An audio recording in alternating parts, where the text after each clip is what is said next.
Hey everybody, this is Jack Wagner from Anthem. Welcome back to the Rig Rundown video series.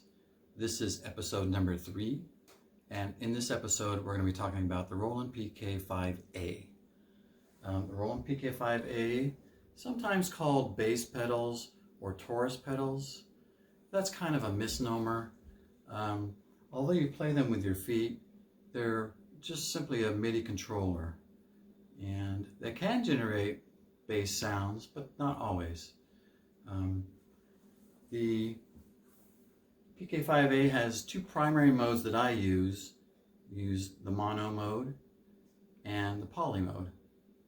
And the reason that that's significant is because in the mono mode, I program the MIDI channel and I program the octave range in a different, so that it's a low octave range. So for example, it's down here, for example, on the keyboard. And in the poly mode, I program the MIDI channel and the octave range so that it's up here, so that they don't overlap at all. And in that way, I have 13 pedals or 13 notes up here that I can use to generate sounds. And I have 13 notes up here also. And they don't overlap at all. And they could be completely different. Now, of course, I could do tricks with Ableton, but I just find this to be easier. So speaking of Ableton, the way this communicates with the rest of the system is via MIDI.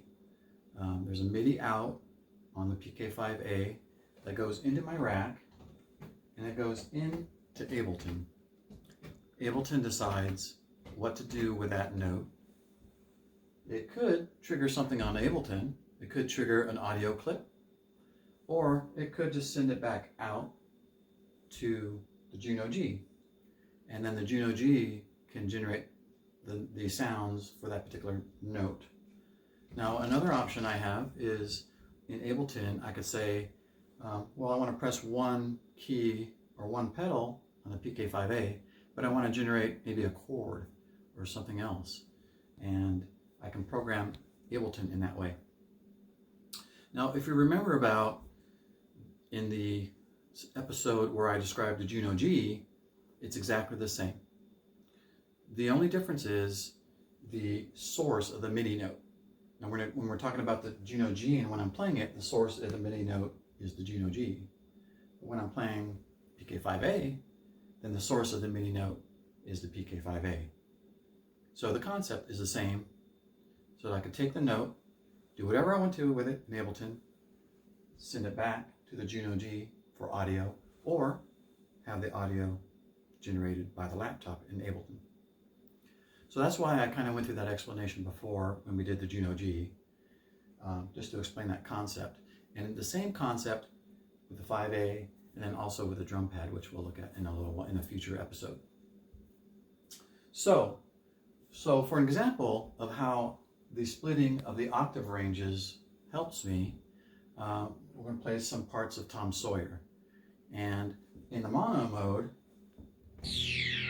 I use the mono mode to generate those growl sounds. They're called Tom Sawyer growls. And it uses the E, the B, A, and G. And so those are the keys that map to the growl sound, and it generates the appropriate pitch for that. And then I also use the D for the end of the song where it generates the growl sound and also that high-pitched sound that you hear.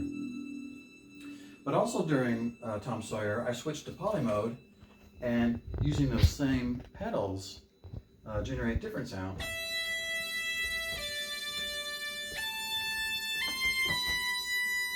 So using the poly mode and the the mono mode, I can use the same key, switched to a different octave range to generate a different sound. And that's why I use them. So I can spread out, I have 13 keys over here, 13 keys over there to do different things with. And I